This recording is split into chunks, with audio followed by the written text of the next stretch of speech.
Alf, we've got a variety of news stories today. We're going to wrap them all into one video, so make sure you stay all the way to the end. This is going to be an interesting one. We're going to cover a lot of ground and a little bit of show and tell today with some of the stuff in my collection and how it pertains to the news items. Before I dive in, thanks to our channel partners, PSA Grading. If you're a new submitter, take $25 off that first order with the SCD25 promo code at the shipping and billing screen. Save some money today, my friends. If you have a collection to sell, you have no idea where to go with it, justcollect.com is the place to go. Easy appraisal form there on their website, whether it's vintage, modern stuff. Leighton Sheldon and the team over there can help figure out what is what. Also, don't forget to check out the Just Collect YouTube channel where Leighton interviews hobbyists, gives a lot of different knowledge around sports cards. Check it out. All right, first item of the day. I caught this on the Burbank Sports Cards IG account, and I was actually thinking about asking Rob if he could make a video on this because I wanted to use it in a video, and boo bam, he actually did it. I didn't even have to ask. So they have the new kiosks at the new Burbank card store out there in SoCal, and I wanted to see just how the thing works, a close-up. And here it is. We've got a clip. Welcome to the future of sports card stores. This is Cards on Demand. I clicked premium cards on the kiosk, which means I'm accessing every single card in a retail storefront, from baseball to wrestling. If I don't have a specific card in mind, I can scroll through our entire inventory on this kiosk. But if I want to search for a specific card, I can do that too.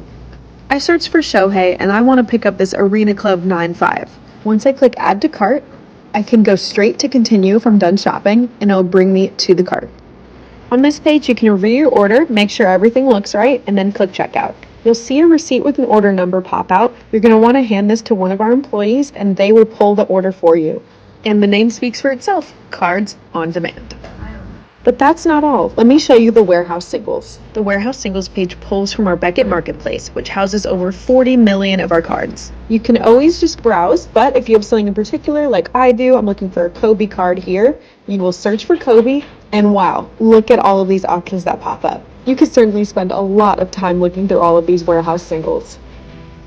Now that I found the card I want to buy, I'm going to add it to cart, and we're going to go straight to checkout. From there, you can print your receipt and hand it to an employee, just like with our premium singles. So welcome to the future. Both of our kiosks are up and running at Burbank Sports Cards. This kind of reminds me of back in the day, Toys R Us, when you'd go to buy a video game or something, they had the little slips there, and if they were out of slips and basically the game was sold out for Mega Man or Mario Brothers or whatever you're trying to buy for your Nintendo or your Super Nintendo, this thing does the same, where you go up to the kiosk, you find your card, you print out a slip, you go up to the counter, and they go into the back and get it. I think this is really rad. I hope this is something that catches on nationwide. I'm sure this is not a cheap endeavor. This is probably an investment for sure to have the kiosk up and running, have the inventory all synced up with it. But man, this is definitely a differentiator, a separator for a Burbank Sports Card. It's kind of like going to the library and trying to see if there's a book in stock there. It's just really easy over there at Burbank. I wanted to share that. I thought it was really cool. All right. We've got some disruption going on. PSA is now in the comic book grading space. We knew this was coming for a while. It's going to start happening here in about 30 days. July 14th, PSA will be grading comic books. They will accept submissions, and they have released kind of that final version of what their label is going to look like. Their initial label and case, they put it out there, the prototype, to get feedback on it. I thought they took the feedback really well, being that their case was a little bit bigger than a CGC holder and a lot bulkier. I haven't held a brand new one. I don't know what it actually feels like yet, that actual kind of the final product. But one thing that they did do is they made it the same exact size as a CGC holder. So that's perfect because look, a lot of people, they have their graded comic books in CGC holders. Most of them do. And so this kind of lines up perfectly to where if you're storing them, you're displaying them, it just makes it a little bit easier to do. Now, the one thing, and this is where PSA really kind of ups the ante, you have to give them credit to on the trading card side, innovating certain things, innovating cases. They've made new PSA cases that are tougher, stronger, and adjusted labels and different things, technology to add security. And they do have a more sturdy case than what CGC has, and I really like that. Collect.com recently put out an article talking about this, and it's made of like polycarbonate or something like that, 200 times what glass is, as tough as glass. So their new case is going to be sturdier than the CGC case. And I'll be honest with you, I like the look of the CGC case, but as far as, the actual quality of it, it's a little flimsy. You drop this thing, it's going to crack the edge. It's going to crack a corner. They've had an issue where somebody was able to actually like pop it open, pull out the inner well, put in books that were like crappier versions essentially of the graded book, then take out that good book, regrade it. There was a whole scandal around that where there was actually hundreds of books that were affected. I think PSA trying to navigate that a little bit to where PSA slab is not going to be easy to open. Now the label, if I'm looking at the label, I actually don't mind the red. There's a lot of red on the comic book label with the PSA right there.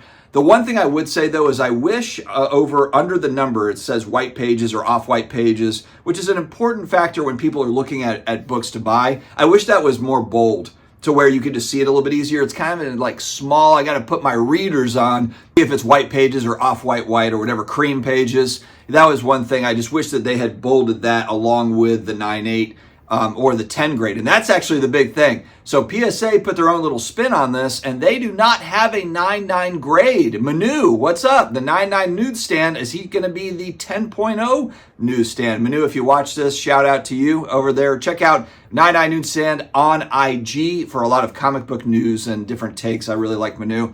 But no 9.9 grade. I actually really like this because to me it's just redundant when you've got 9.8, 9.9, 10. What are the differences between them? There's a lot of people that point to, CGC's got these 9.9 books and then they analyze the 9.9. It's like, I've seen 9.8s to look better than the 9.9s. It's just too much. 9.8, 9.9, 10. So PSA is going to have a gold label 10 and then they're going to have their 9.8.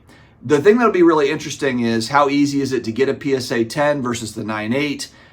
But I think that collectors, I think people that are used to trading card grading and then maybe also collect comic books, they're going to like that over just kind of what we normally have. So what I really kind of hope happens is that CGC comes out with a way more sturdy case similar to the PSA case. This is kind of what you hope happens when you hear news like this, that there's healthy competition. CGC really hasn't had to fight anybody really for market share. Well, PSA is coming for some of this market share. The Collect.com article, it was funny how it was worded out. They interviewed a PSA rep and just talking about kind of, CGC's done a great job and we want to grow the pie and that sort of a thing. I love those talking points, but I don't believe for a second that PSA is not trying to be the leader in the comic book grading space. I know that they have respect for CGC, and obviously CGC has helped grow the space a lot of confidence in CGC slabs. It's not to completely take it over. But don't believe for a second that PSA is not here to compete. The one big thing, and I know what comic book collectors are going to say, especially graded, buyers and sellers, is what do PSA slabs sell for on the secondary market? It's really going to boil down to that. And actually, we have a fairly recent comparison that we can make here, and ironically also involves PSA and CGC. And it is the graded video game market. So Wada really kind of popped up in 2017, 2018, and Wada grading was really kind of it.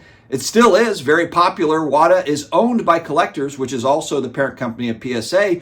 Well, guess who came onto the scene a couple years ago? CGC. CGC came in. And when you look at secondary sales between Wada and CGC, when I'm comparing the two, when I'm buying graded video games, not a whole heck of a lot of a difference, to be honest. CGC brought over respected graders along with what you have at Wada, and you have two companies that are kind of competing here, two strong companies in the video game grading space. Of course, you also have VGA, which is also a part of AFA that grades action figures. VGA has been around for a long time, but just almost kind of like Beckett grading and trading cards, where it just hasn't really evolved as quickly as some of the other companies. The other companies have really kind of, pushed themselves towards the front. VGA, though, still respected as well, but their grading scale is a little tough to understand and that sort of a thing. So graded video games offers an example of where a new grading company, especially a huge one like PSA, can come in. And they will compete. And look, there's a lot of people that, are a little jilted by CGC. They're going to want some sort of alternative, and now they're going to have it. Frankly, I think PSA is going to have success in the comic book grading space. Maybe not day one, but give this a year, 2 years, 5 years down the road. I think it's going to be really interesting. I also am interested to see the impact of PSA getting into the market. Does it get comic book collectors back into, let's grade. Let's grade again. We still don't know the pricing. That's one thing. We got to see pricing from PSA. How's that going to look? But is it going to get more people that maybe have been like, I'm cracking these books out of CGC cases and I just want to have them ungraded. I want to have them raw. Will it change the mindset again? Because look, going back a year, 2 years, 5 years, 6, 7 years, I was speculating on comic books in 2018, and there was a lot of excitement around grading books and graded comic books. It's kind of slowed here over the last year or so. And to be honest, I think that it has a lot to do with some of the scandal type stuff that CGC has been dealing with. They've been hit by a lot over the last couple of years. Will PSA kind of rejuvenate that grading market in the comic book space? We will have to see. All right, another story I wanted to touch on. I saw this one-of-one Olympic card, Steph Curry, autographed, Topps Now card that they probably printed within the last 12 months, like a lot of these cards. Sold for $500,000, either through, I think it was through Fanatics Collect maybe. $500,000 for this Steph Curry card that's essentially just kind of created out of thin air. It was one of those deals where you buy the Olympic cards and they throw this in as kind of a lottery ticket for you to find. The lucky, Charlie, Willy Wonka and the Chocolate Factory, type thing, lotto ticket, golden ticket. Well, somebody found it. They graded it out. It got a PSA 1010, and this thing sold for $500,000. And then I saw in the same auction that a Steph Curry rookie card, National Treasures rookie, going back 2009, 2010, numbered out of 99. I believe it's that patch auto. Really amazing card. I love that card. Sold for $330,000. Sold for $170,000 less than granted, cool card, and he's doing kind of like the night-night pose. Did somebody pay up because of that picture and also the 1010 grade? Look, I'm all about grading. You guys know I'm all about third-party grading authentication. I think it's one of the best things that happened to our card hobby. But if you're paying that sort of a premium to have a 1010, my gosh, man, that's unbelievable, especially just opportunity cost. Looking at what you could have bought, and look, if you're a Steph Curry fan, you could have bought some incredible Steph Curry cards for $500,000. The other piece too, of course, is that Topps doesn't have the NBA license. So you've got the Olympic card that can do that because it doesn't have, Warriors or anything on there.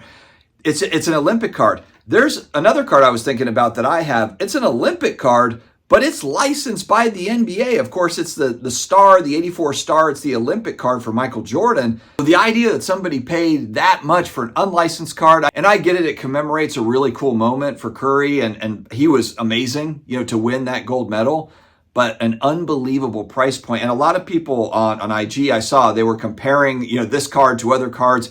It's just all about our opportunity costs, and it's wild to me what people will pay for certain cards. And again, it just boils down to taste, I suppose. But wanted to throw that out there as like, man, what an unbelievable sale. I don't know if that's necessarily a positive type thing. It makes me feel like someone really overpaid, but beauty is in the eye of the beholder. Somebody wanted that card, or a few people wanted it. A reminder that there is a lot of people that have stupid money that they are ready to just throw around, and more power to them. Friends, have an amazing day ahead. Stay healthy. Stay awesome, and I will talk to you again later.